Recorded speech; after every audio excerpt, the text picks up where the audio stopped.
So, Dinos Chapman, how would you describe yourself? What would you say you do for a living? I'm an artist. Yeah. What sort of artist specifically? Well, I'm half an artist. Not half an artist. That would be Gilbert and George would be half an artist. But I want to describe myself as half an artist. But actually, I'm part of the Jake and Dinos Chapman collective, which consists of two people and their multi-personas. So, what's different, from Gilbert and George? Gilbert and George work collaboratively. They combine both their egos to form one sort of collaborative ego, whereas Jake and I battle each other's egos, and we don't make collaborative work in that sense. We make work that is the result of a struggle between various of our sort of sub-egos, and we're kind of constantly trying to gain control of the work, wrest the control from each other. You've done exquisite corpses. You've done monstrous sort of outgrowths on children's faces. So some of these are collaborative works, and some of these are works by one or the other of you. But would you say that this sort of idea of fusion, this desire to sort of create things that are multiple but also one, do you think that's something to do with us working together? I think the reason why we work together is because the friction between our ideas causes a kind of an exponential effect in the work. I mean, nothing ends up how it begins, and I think I wouldn't call it fusion. I'd call. I mean, a lot of our work is a kind of a kind of mutated form of pin the tail on the donkey. For example, the mannequins are literally kind of a visit to two shops that might exist on the same high street, and the crashing together of two things that really don't belong together to form a third exponentially kind of problematic object, in the same way that for example the Adolf Hitler drawings,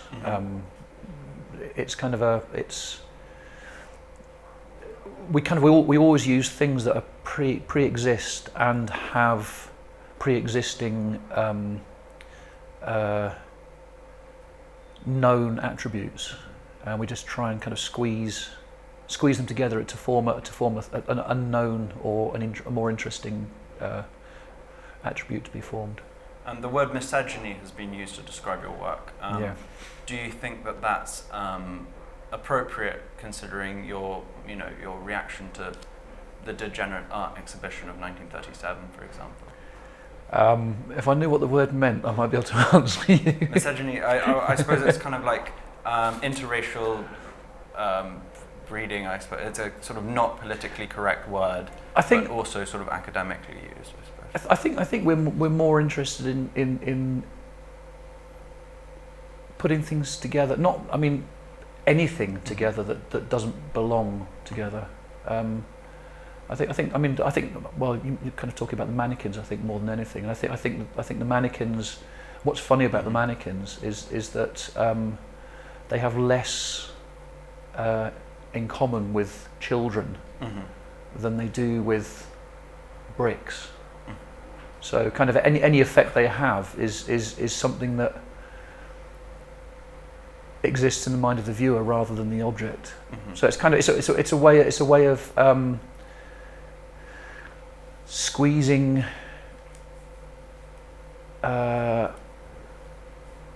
wrong interpretations out of audiences. Is this why you try and remove yourself from the artwork? Well, yeah. I mean, it is, but I mean, you know, I think the very fact that there are two people responsible for the work kind of removes us more or less successfully from the work. I mean, as I said, we battle for ownership of the work, but actually, I don't know why Jake makes the work, and he doesn't know why I make it. And we might have an idea about that, but it is only an idea. For example,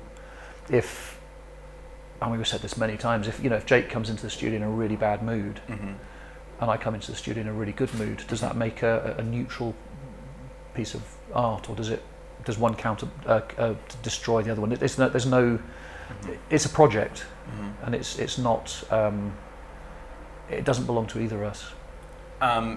Do you think that sort of artists that inject their self into the work of art, like say Tracy Emin, or maybe more seriously somebody like Lord Byron, do you think that's a sort of valid thing to do, or is that not what you're interested in doing?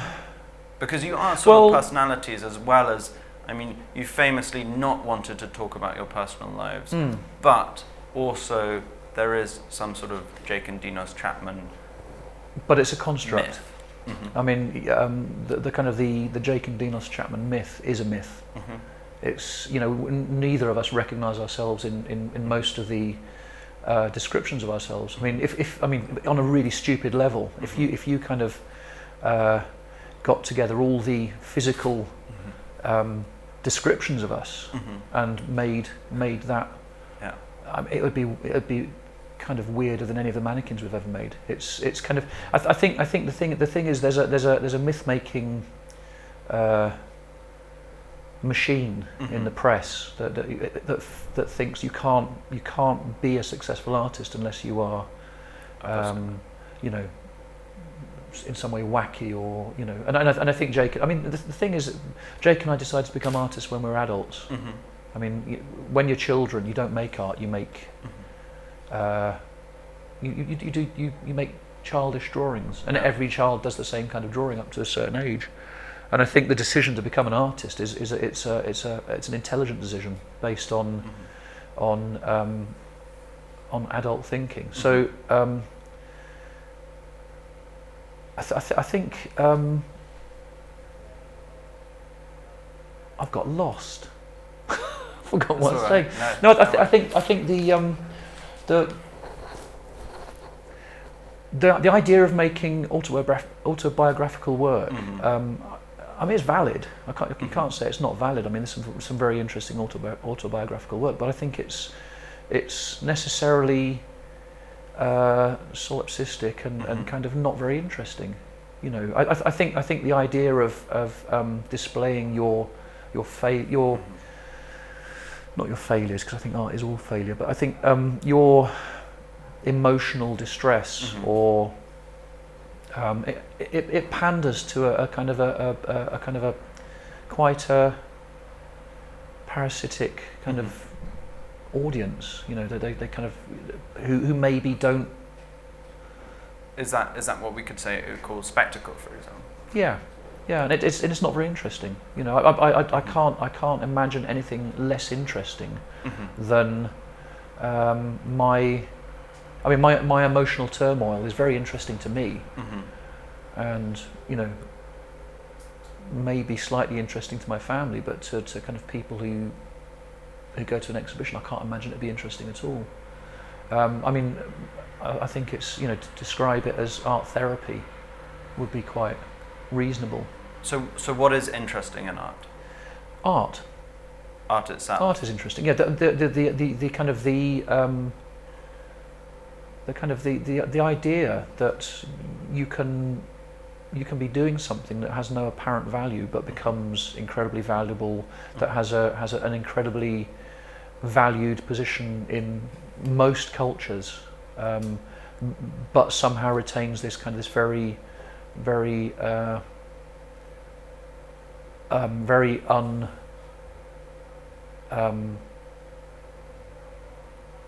attached quality. Isn't that something like commodification or fetishization?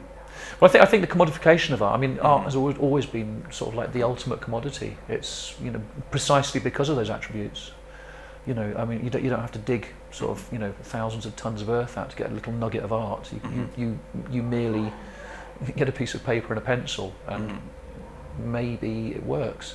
And I think it's always held an incredibly high value in society because, you know, for various reasons. I mean, I think, you know, sort of ordinary people never own art, and there's a good reason for that, because it is given this incredible value. You know, either through the church or. But your use of kitsch in, for example, the recent sculptures of the Virgin Mary and the baby Jesus, and your subversion of kitsch, is that a response to art that, say, might be in a normal person's house, or a I don't want to call it art so much, but I kitsch art, I suppose. Yes. Well, I mean, there's a really simple reason why those pieces are a little bit kitsch, because they are the sculptures that are available. You know, you can go to a junk shop and get those. I mean, that wasn't really a kind of a major part of the decision on that. I mean, the fact that they look like they are in some kind of institutional school or kind of orphanage is kind of, it's not beside the point, but it's kind of it's not the important part of those sculptures. I mean, the important part of the sculptures is that they're representations of Christ and Mary and Gabriel and whoever else. Again, it's kind of it's forcing together sort of Lovecraftian sort of notions of otherness and this kind of this kind of very domesticated version of Christianity. I mean, obviously, if I could have got a hold of, you know, much better sculptures, I would have. So it wasn't specifically a comment on kitsch. No. But much more an exploration of this kind of. Can you explain your sort of relationship to Hp Lovecraft? Because in your recent book, you combine your images, your dot-to-dot images, with I believe they're called, with a sort of with quotations. The first lines from I think it's most of his short stories. Okay. I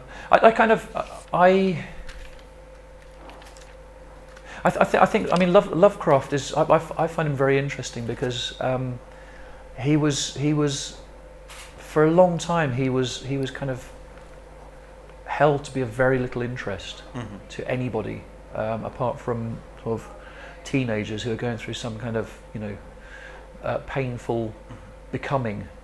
And I read a biography of him that he actually spent 14 years doing nothing. As a young child going through to teenage, he actually did nothing. He absolutely personified the kind of that kind of that teenage angst by refusing to do anything, and then suddenly kind of lurched out of it and started writing these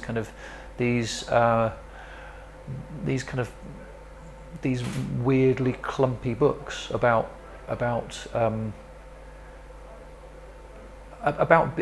being decentered, but massively. You know, I mean, the idea that kind of all the protagonists in his books, they're not even protagonists; they're just observers, and they're of very little importance in the actual narrative, apart from that sort of nasty things happen to them or about to happen to them.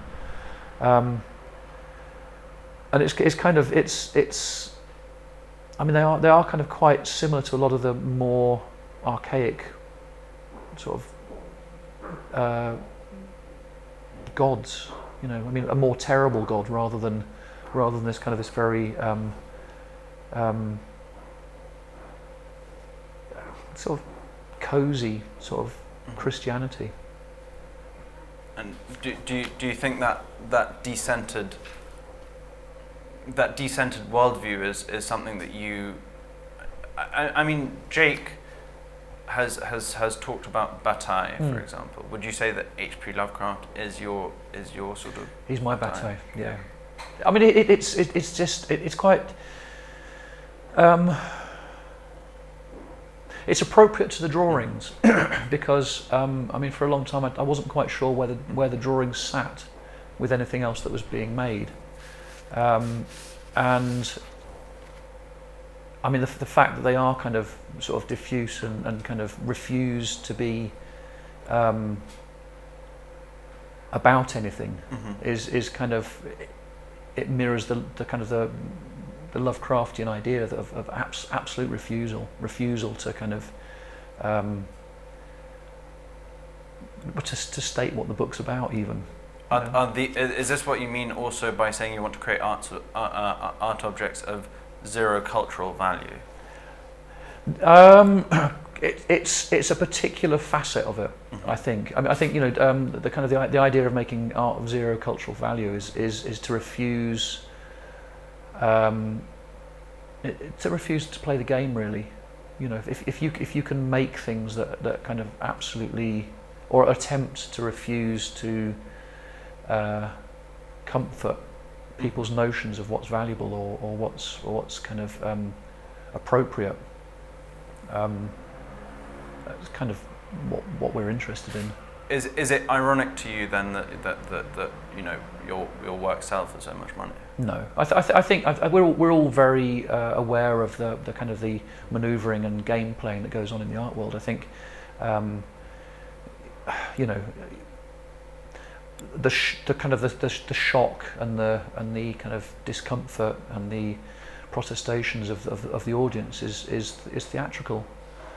In as much as the work's theatrical, it's it's kind of like a dance. There's this kind of this very subtle dance going on between the kind of the viewer and the artist that we all know that there's a line beyond which you don't cross, because then it stops being art or it becomes genuinely it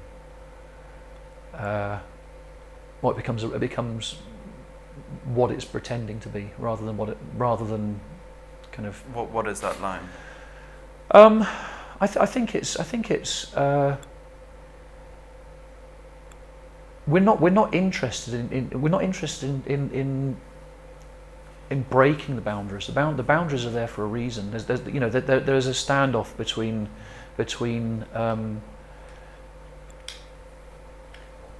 kind of culture and everything else, and it's kind of you touch those boundaries and you go, I know where those boundaries are, and I'm going to push them a little bit. I'm going to sort of see where there's a little bit of play. But I think there's any number of artists who kind of step beyond that point and do stupid, Can you give an example? Well, I mean, there's that guy a while ago who made. He worked in a I think he worked in a hospital, and he kind of got hold of bits of bodies and kind of gold leafed them and displayed them, and it's like it's very easy to kind of push those boundaries to a point where they stop being demonstrative and they start to become actual. And do you so you were criticised by Johan Hari in The Independent in 2007, and I think it's a sort of one of the most interesting of the critiques against your work, because it's not sort of purely outrage. It comes from a sort of informed view, but he sort of calls you crazy and says that your avowed aim is to puncture and destroy the Enlightenment. Do you think the Enlightenment is, do you think that drawing on great works of art, drawing on works created by a quote-unquote Enlightenment figure, is crossing a boundary. No, I think. I mean, you're talking about Goya, and I think his relationship to the Enlightenment is very questionable. I think the interesting thing about Goya is he straddles, the kind of the pre-enlightened dark Spain and kind of the enlightened France, and I don't think that. I think that reading his work as the work of an enlightened or someone who's interested in enlightenment it's pushing the point a little, and I think we've been accused of kind of hijacking Goya, and I think it's no worse than the idea that that he's kind of in any way interested in the Enlightenment. I think you only have to look at his work to kind of see that it's actually nowhere near as clear as that reading of the work. And also I think the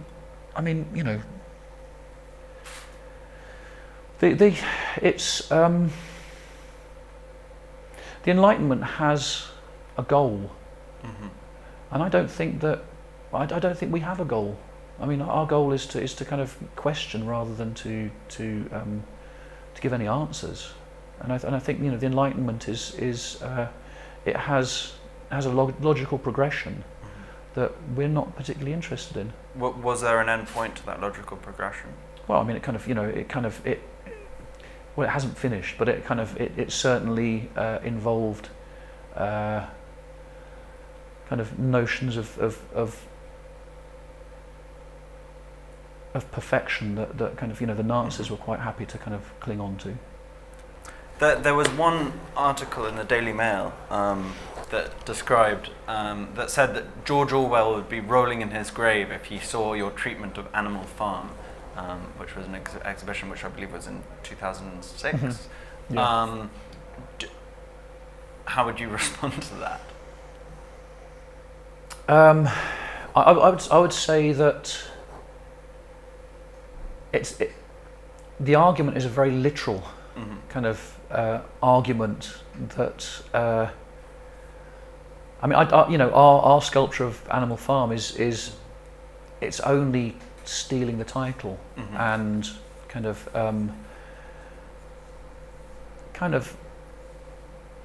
puncturing that idea of kind of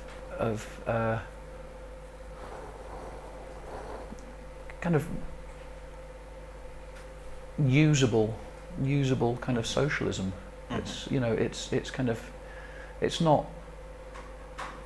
It's not actually really about the book at all. It's about making sculpture, and it's about using the book as a coat hanger more than anything. Why is it important to have a coat hanger like that? Because I don't think either of us kind of would contemplate going into the studio without a reason, without having some end point to the particular work we're making. I mean, we work on projects rather than, there isn't constantly kind of this tide of stuff that gets corralled into kind of like bite-sized pieces. It's kind of everything's made for a purpose. You make the African sculptures for that show, and then you stop making them, and then you make something else. One critic in the Telegraph said that, and I'm sorry to be sort of levelling accusations at you, but I think this is a sort of important way of sort of responding to critics, I suppose. One critic in the Telegraph said that you as a duo had peaked around 2000, and that you hadn't produced anything new since. How would you respond to that? Because I think the interesting thing is I don't even it might be the same article. Somebody said that it's the same old shocks. You can't have the same old shocks.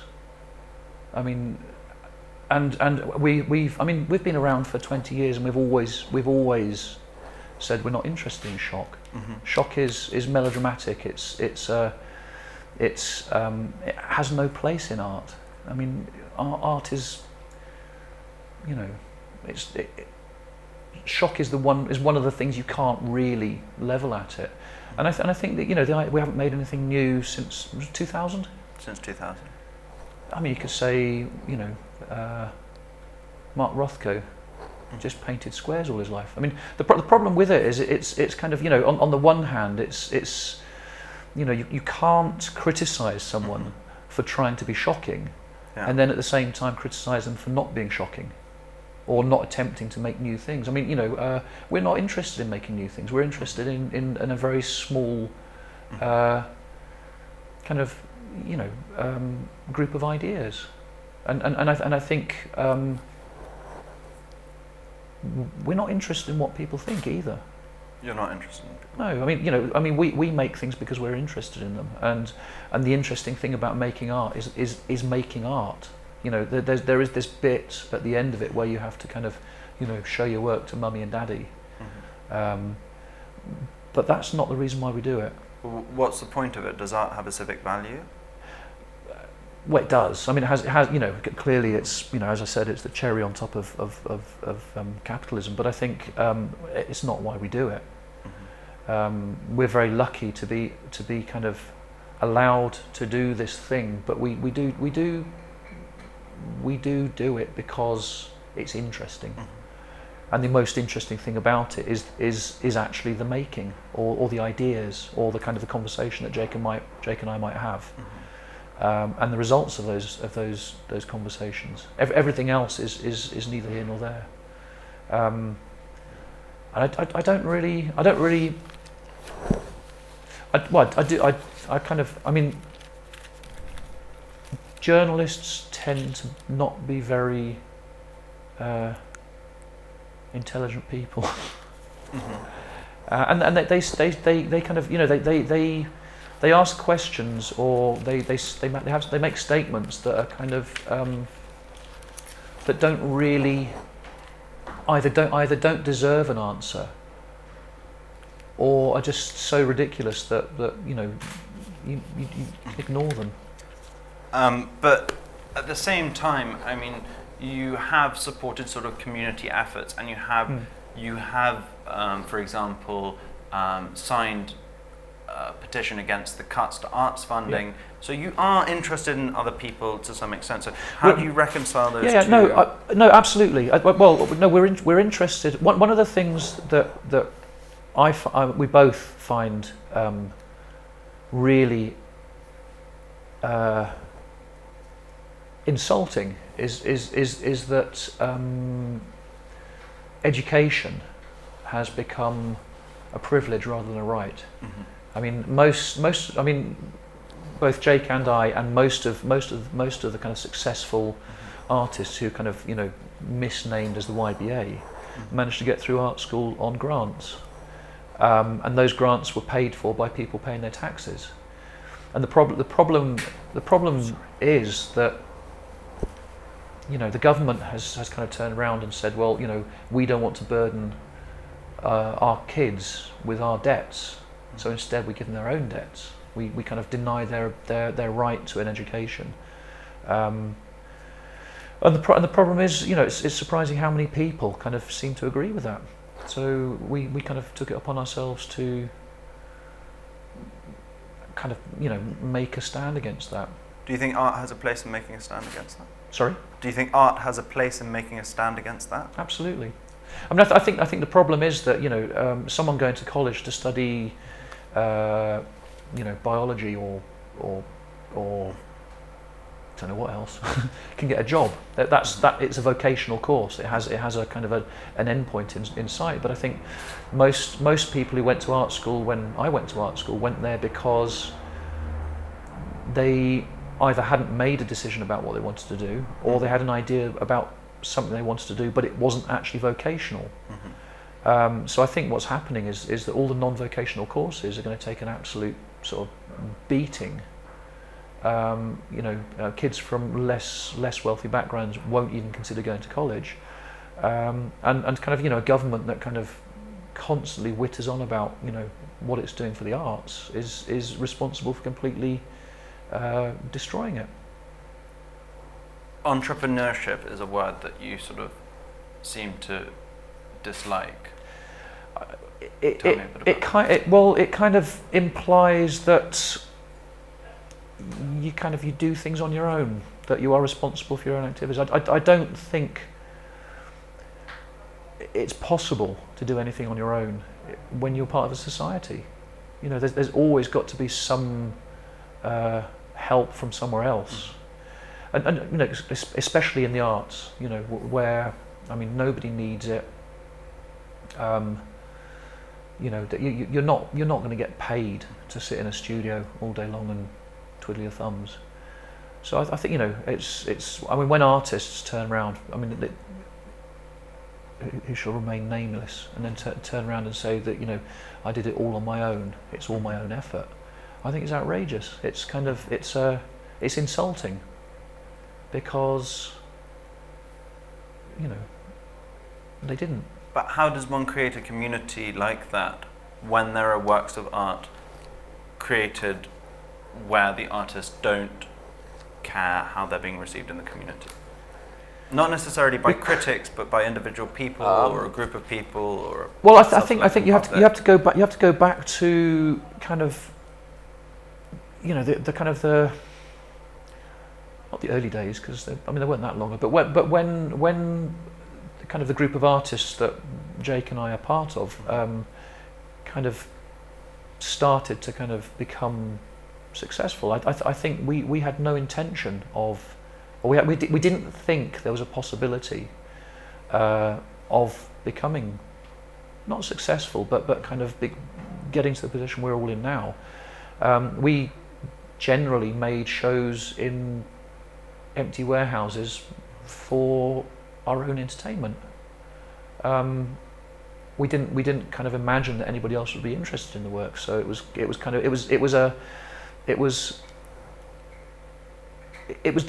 made in the same spirit as the music, you know, the punk spirit. There was this kind of idea that if you weren't invited to the party, you make your own party.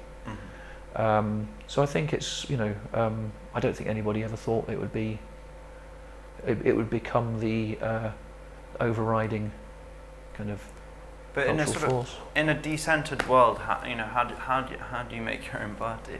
I suppose this is by making your own rules, by not being not being impressed with the existing forms. I mean, you know, when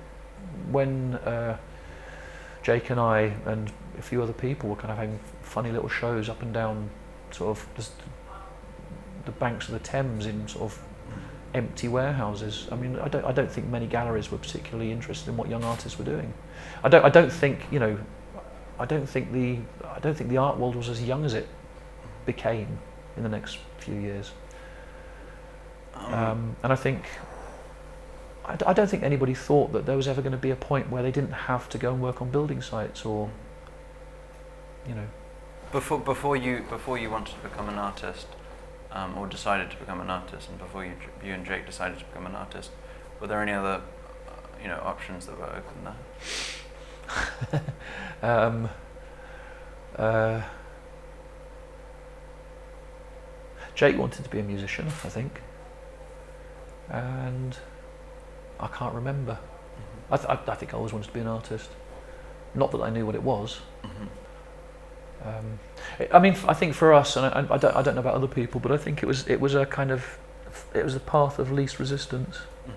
You know, there were these places that people seemed to enjoy going to, that didn't involve having to get a job, and a kind of a lot of musicians and kind of interesting people seemed to go there and come from there. So it seemed like a logical place to go to. On the one hand, you're very individualistic, but on the other hand, you're very community oriented. How do you think? How do you reconcile that? Again, this is a sort of repetition. How can you have a society that supports artists, where the artists are individual? Yeah, I think a society does have does have to have bits of it that aren't apparently linked in the same in the same kind of the same way that other parts of society are. It's you know, it seems. I mean, society is kind of improved by a lot of sort of non-vocational things like music and, you know, fashion, and well, actually fashion is vocational, but I think it's kind of the benefits are not direct, or you know, it's not as direct as a lot of other things. So I think, and also I think, you know, I mean, when you have a society where hopefully everybody pays their taxes, you know, there's got to be some point in sort of doing things that are not quite so obvious. A friend of mine the other day told me that he now thinks the world is terrible because people don't have any role models.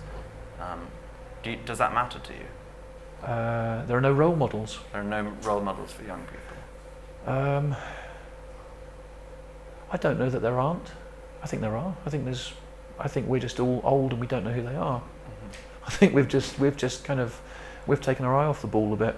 You know, it's. I mean, I wanted to find out what kids were doing in college, so I kind of went and judged the new contemporaries, and I didn't know what kids were doing at college.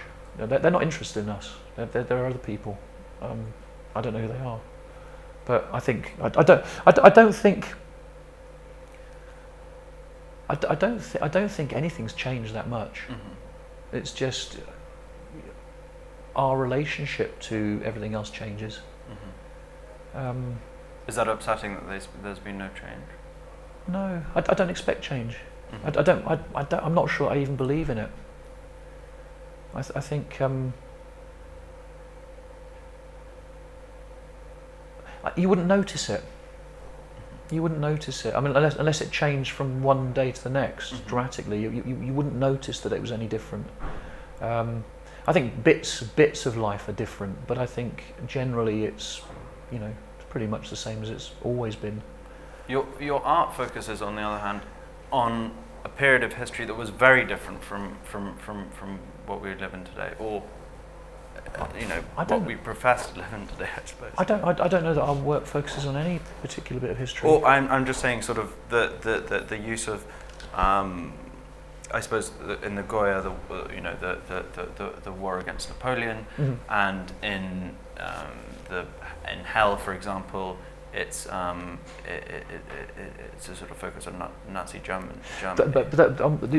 Sorry, but you're wrong on both counts. Okay. Because I mean, the Goya. What's interesting for us with the Goya is not the war. It's his position in relation to modernism. I mean, he is the artist that closestly defines that kind of the tipping point between man's ability to hide behind God and his kind of sudden kind of like launching into kind of into a humanist world. I mean, the great deeds against the dead, it could be seen as a kind of a materialist crucifixion. You know, I mean, you know, God the Father, God the Son, and God the Holy Ghost as bits of flesh hanging in a tree.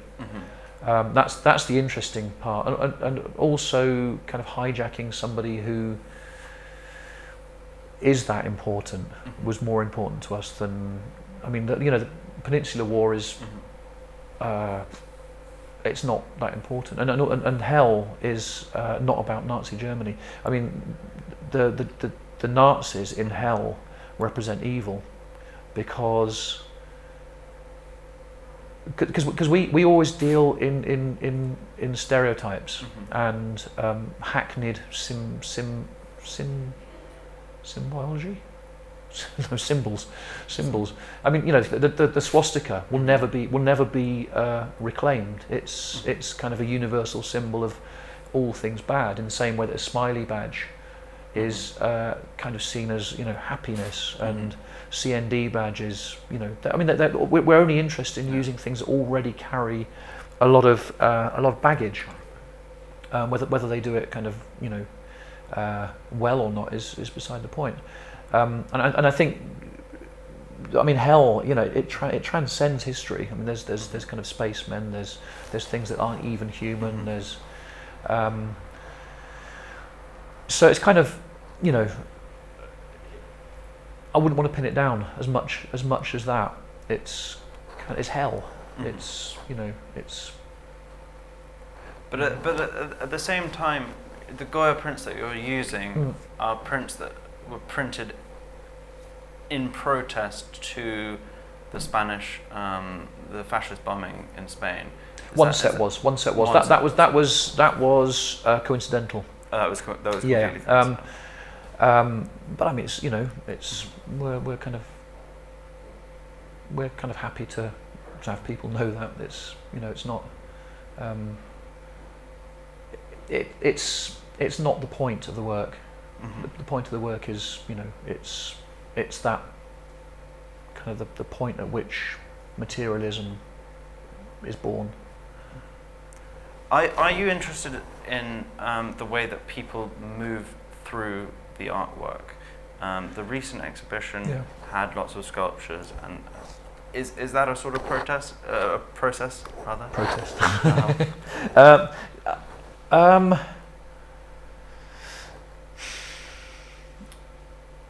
The interesting thing for us, or for me, about the audience is that we can't see the work. Once, I mean, when you're making work, it's you're making the work, and you're kind of deeply involved, and it's kind of it's all encompassing, and it's all you're thinking about. As soon as the work's finished, you're shut out, and it becomes something that stands in its own right, and you don't really. You can't really see it. It's very difficult to look at the work dispassionately. You know, you can see it, but of course it's, you know, it's a thing that you're deeply kind of involved in. So, kind of one of the things that we've always kind of been interested in is listening to what other people say about the work, and especially something like Hell, or kind of, you know, any of the other iterations of Hell is. It's interesting to hear what other people have to say about it, because we know it intimately, but kind of in the wrong way most of the time. And apart from that, it's kind of interesting to see what people think how people move around the work. But it's not, you know, we don't really account for the audience in that way. Moving to sort of questions of shock and shock value, and you're saying you're not trying to shock. Do you think people are shocked by your work? I think if people are shocked by the work, then they must have a really hard time moving around the world on a daily basis. I mean, you know, I think there are, you know, there are shocking things. You know, front pages of newspapers sometimes are very shocking. But what I find interesting is that because they are considered useful, the kind of the shock value is kind of allowable, and it's kind of, you know, it's encouraged. But to kind of accuse a kind of a dumb object sitting in the middle of a gallery of being able to shock anybody is, as I said before, it's theatrical. It's a kind of a theatrical response to, you know, something that is basically not very shocking. You know, I think at worst our work can be described as titillating, mildly titillating, or a little bit annoying, or, you know, I mean, I think if anything, it's funny. You know, it's kind of, I find kind of, I think people who are shocked at our work are already predisposed to being shocked by the work. I think it's something they bring with them. So they come to a Chapman Brothers exhibition to be shocked. Yeah. Maybe they shouldn't come. Maybe, you know, they should stay at home and watch Neighbours or something. But I think it's, you know, it's, I mean, I think most of the work is funny, more than anything. So, you know, I don't recognise the shock. And when the word blasphemy was used recently, you said we're Greek Orthodox. Yeah. We're allowed to do that. Why are you allowed to do that? Because you're Greek Orthodox? Because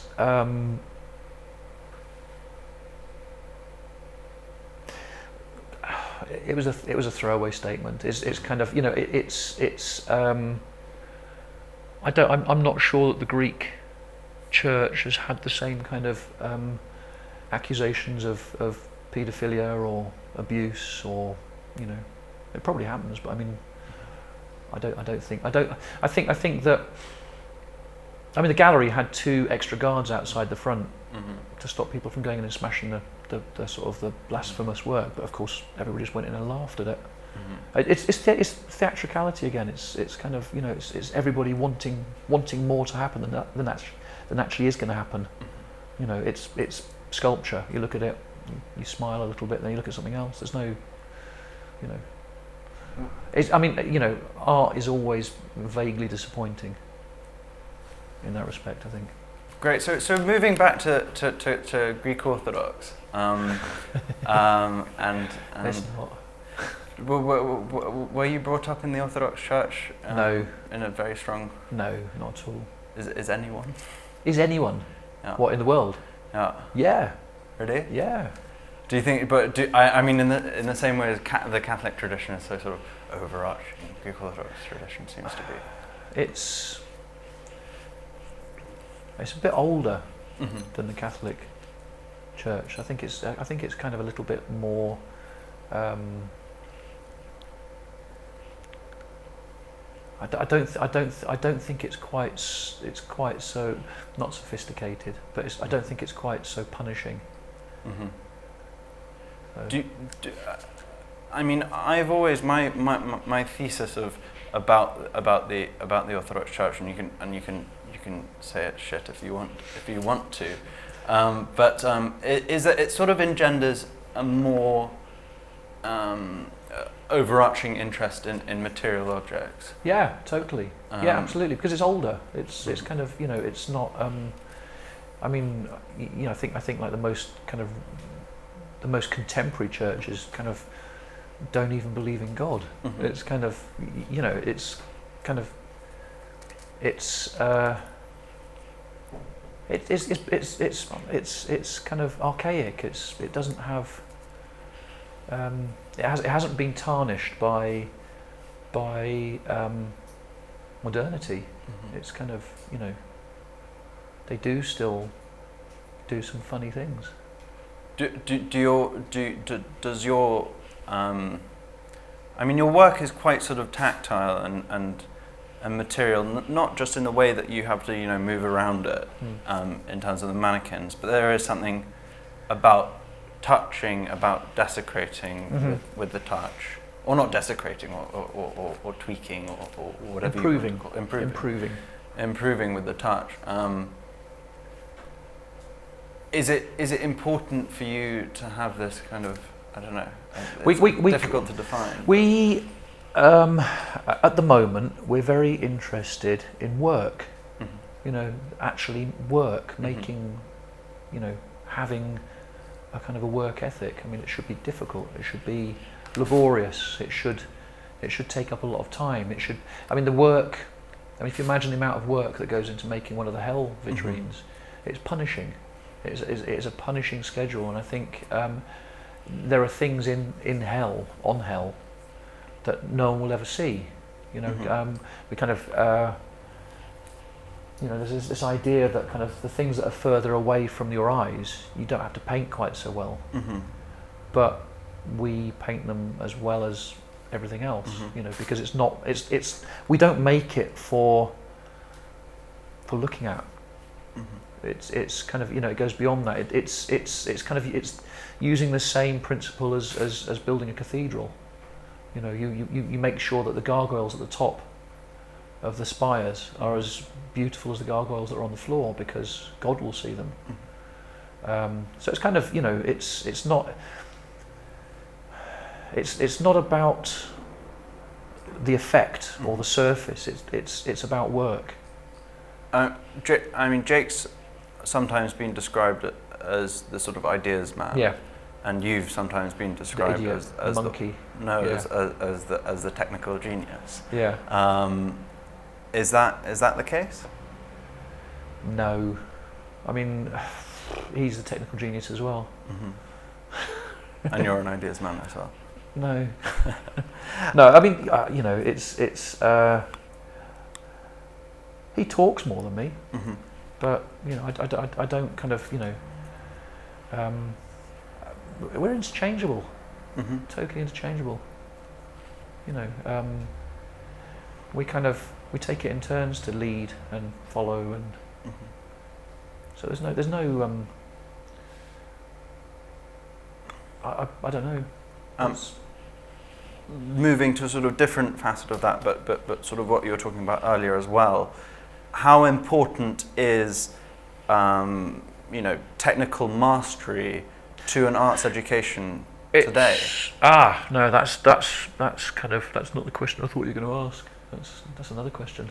I thought you were going to ask how important is it to be technically accomplished. It's as important as making the object right. Mm-hmm. That's how important it is. And I think, you know, if I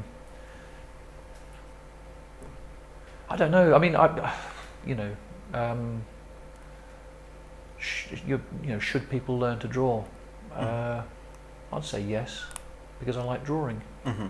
If you don't want to draw, then don't draw. It's, you know, but I think kind of, you know, the kind of hands-off approach that's kind of being followed, mm-hmm. quite, you know, sort of, you know, I mean, it seems quite dominant. Is kind of it kind of moves away from that idea of work. Mm-hmm. You know, there's something a little bit bourgeois about it. You know, artists don't need to work. Well, we kind of want to be opposite to that. Does late capitalism stop people from wanting to work? It makes it impossible for people to work. Mm-hmm. I think that you know, I mean, the working class is kind of now the non-working class, mm-hmm. definitely. Mm-hmm.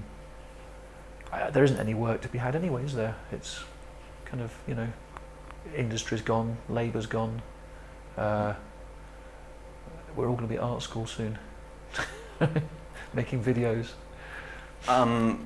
But in the same way, a sort of a vital part of work, which is something expenditure, which moving into the sort of territory of bataille, the idea of potlatch, for example, mm-hmm. is that you know you have to sort of lose things to gain things, I suppose. Yeah.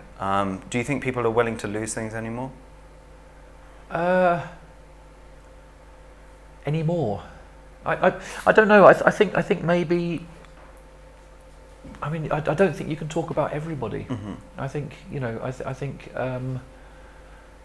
there are still people who are prepared to kind of, you know,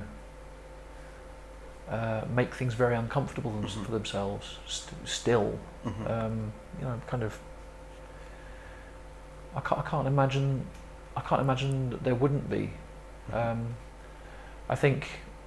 I mean, Jake and I try to make things as difficult as we can for ourselves, because it seems to work. Mm-hmm. It seems to make the things function properly. Mm-hmm. But I mean, also we make things badly very well. Mm-hmm. So it's kind of, you know. I think I wouldn't know about anything else though, mm-hmm. because kind of, you know, I've got my head stuck in the studio, and that seems like a kind of a battalion kind of nightmare most of the time. And a lot of your figures are sort of tortured or warped or uncomfortable. Is that a direct result of your artistic process? Of an uncomfortable artistic process? I think I wouldn't know what else to make. Mm-hmm. I think I think you make the work that is necessary. I mean, I think Jake and I would both agree that actually, in an ideal world, we would maybe make something different. If I'm pressed to kind of to say what I'd really like to make, I'd like to make Ad Reinhardt's paintings, but there's no necessity for those anymore. So I think we make what we think is necessary, given the cultural position we're in. Why? And it is uncomfortable. I mean, I think the world's uncomfortable.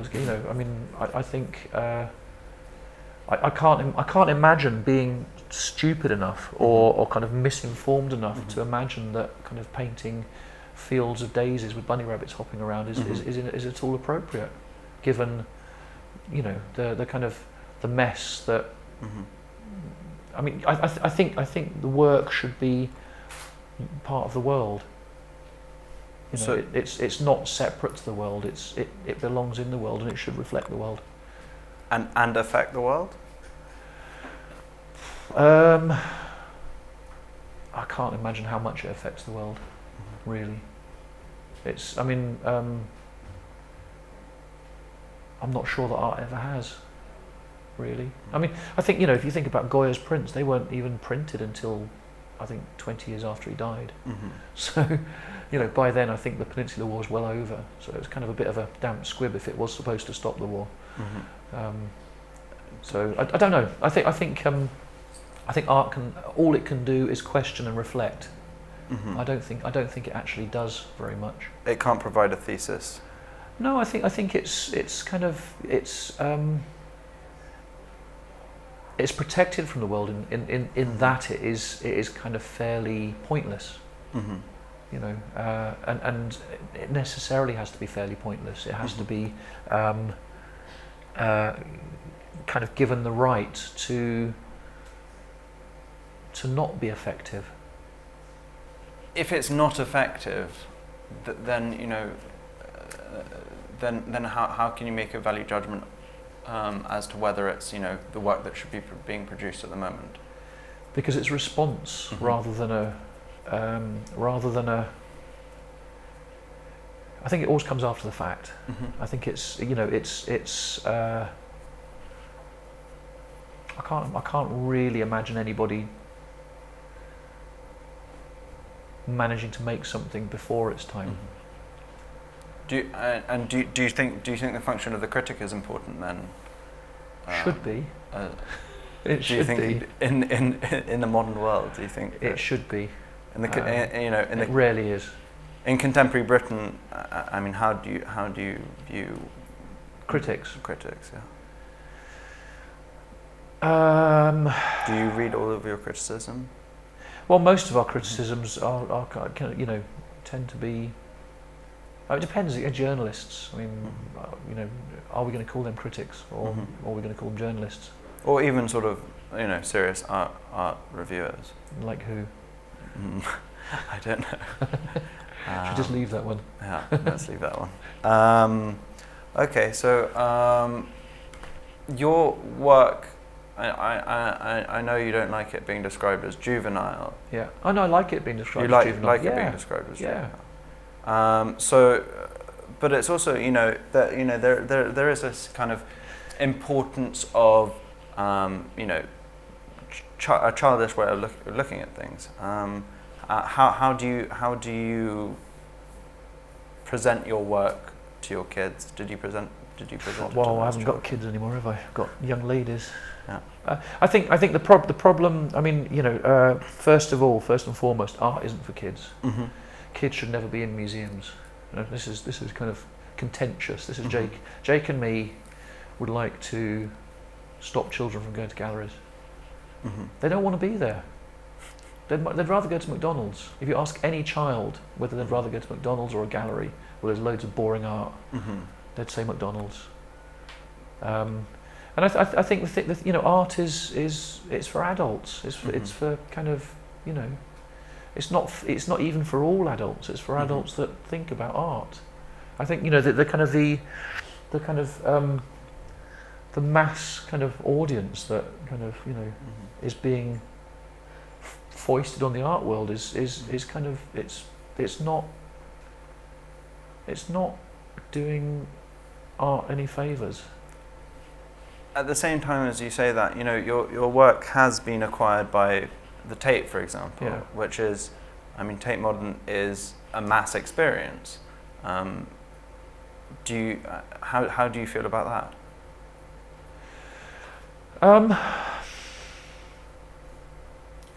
I've never really got used to the idea of galleries replacing kind of religious experiences. I think I was talking to a taxi driver on the way here about it, and it's kind of, I don't really see the point in going to see an exhibition unless you're actually interested in it. It's kind of galleries kind of as freak shows, I'm not sure are very interesting. I think I preferred it when it was kind of a kind of a funny thing that a few people were interested in. Is that perhaps a little elitist? Or I think there's nothing wrong with elitism. There's nothing wrong with it. I think that well, you can look at it from both sides. Why should people be forced to kind of try and appreciate art when they have no understanding of it? But what if, in the same way that you wouldn't try and force someone to know about quantum physics unless they had an interest in it. And I think that it's kind of it's a middle class kind of obsession with kind of with culture that not everybody's interested in.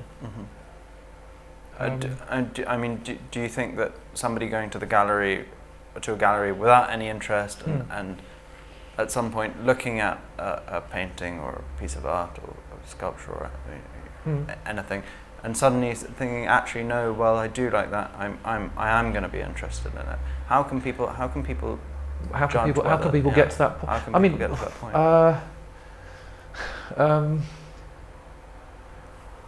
I think you're asking the wrong person. It's kind of we make art because we want to make art. What happens to it post being made is kind of not very interesting to us. But I do think that it's Carl Andre didn't make his 144 steel plates to be kind of mocked. That's not why they're there.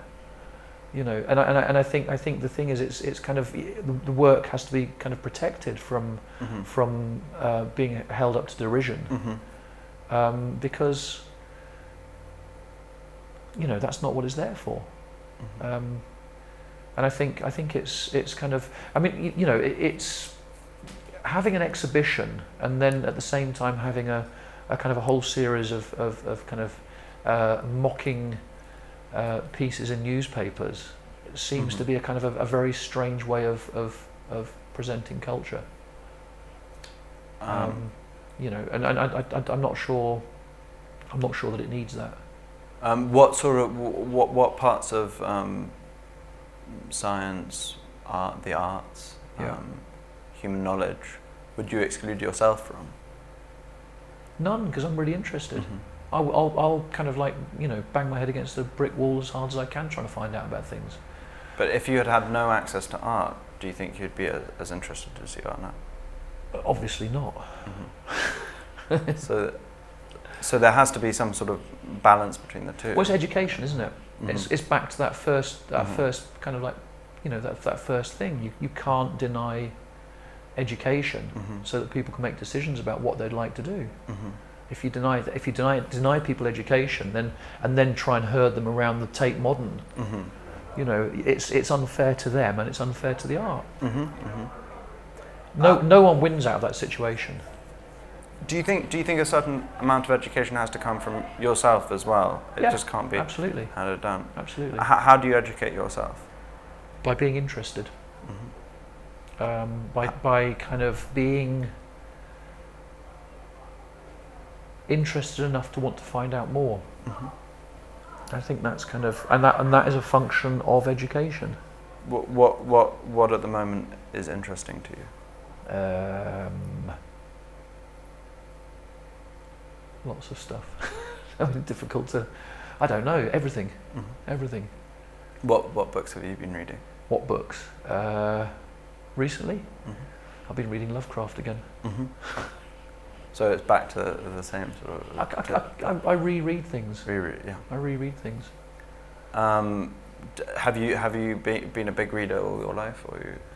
I have patches. I have patches where I read a lot, and then patches where I don't. It's not a chore. I think, you know, it's kind of, you do it when you need to. And do you read theory? Not as much as Jake. So, who, if you want to put theorists up on the same level as Lovecraft, who would you say is your Lovecraft of theorist, or maybe Lovecraft? Well, I mean, no, it's kind of. I mean, I mean, it's not really a theorist, but there's kind of, you know, an interesting book by Houellebecq about Lovecraft, which I'm kind of quite interested in at the moment. But it's kind of, it's not. I kind of tend to try and read about 50 books at the same time, and kind of make a mess of them. But that seems to kind of result in the work. So, do you think that's an appropriate way of reading? Absolutely not. Totally not. But in a decentered postmodern existence. No, it's terrible. It's terrible, and it's a lack of rigor on my part. But it's how I do it. So. I do the same with films. So you start films and then you stop them. Yeah. Do you watch lots of films and television? I don't watch television so much, but I watch a lot of films. Any specific one?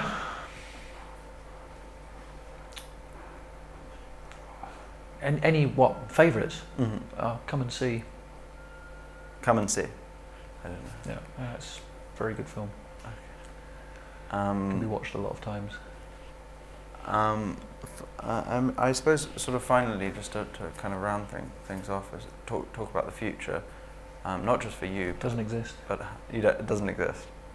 So you don't know what you're going to be doing tomorrow. I don't know what I'm going to be doing in 2 seconds. Only the present exists. Do you have any plans, or not? Do you plan out your work? Yeah, but it's kind of, you know, it's not. I mean, the thing is, the way we work is chaotic. You know, we might be sitting in the studio, kind of fiddling with things with no apparent purpose, and it might somehow be the beginning of a sculpture. It's kind of, you know, it's because everything in the studio is a possible component, and everything in the studio is a possible tool. It's kind of, it's, you know, it's a big machine that and the thing is, it's kind of, you know, it's we've been working on this machine for so long, but actually we're part of the machine, and actually we get kind of told what it might be by the machine a bit. So it's kind of, you know, we don't sit there and sort of scratch our heads and think, what should we make next? That doesn't necessarily work. The kind of the next thing's already being made, whether we know it or not. Is that a sort of Deleuzian machine? Yeah. A desiring. Well, the thing is, you know, we have, and this is what pisses me off with people who say, you know, they're not making anything new. Why would you want to make anything new?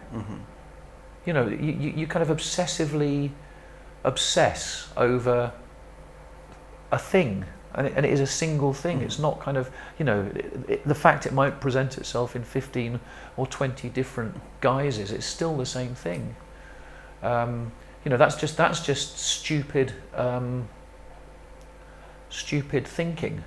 You know, to imagine that, you know, an artist's job is to come out with novels.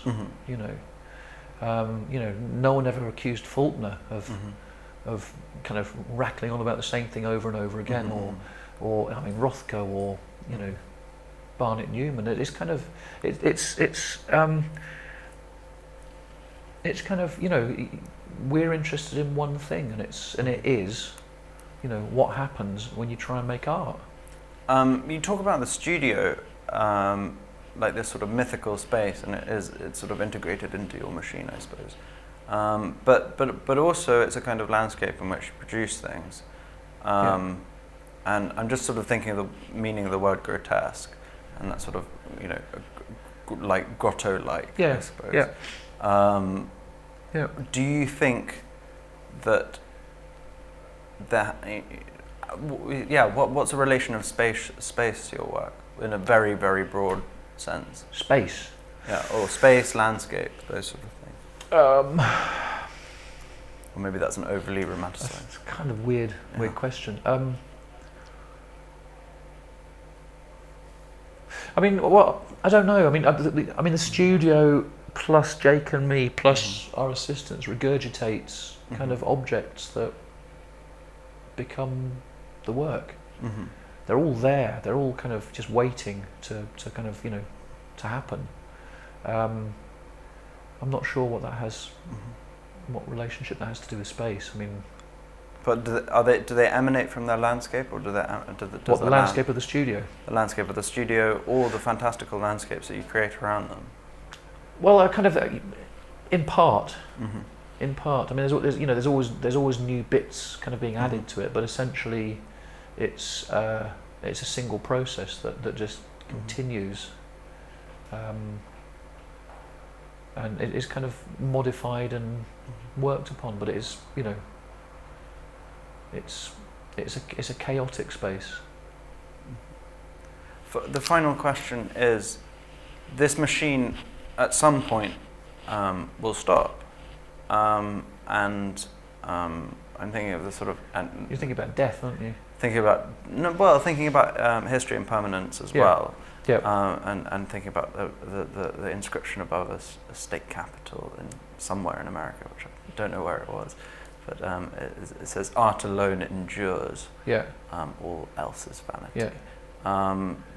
Is that important for you? No, ours is "Abandon all hope, all ye who enter here." Okay. Thank you very much. Pleasure.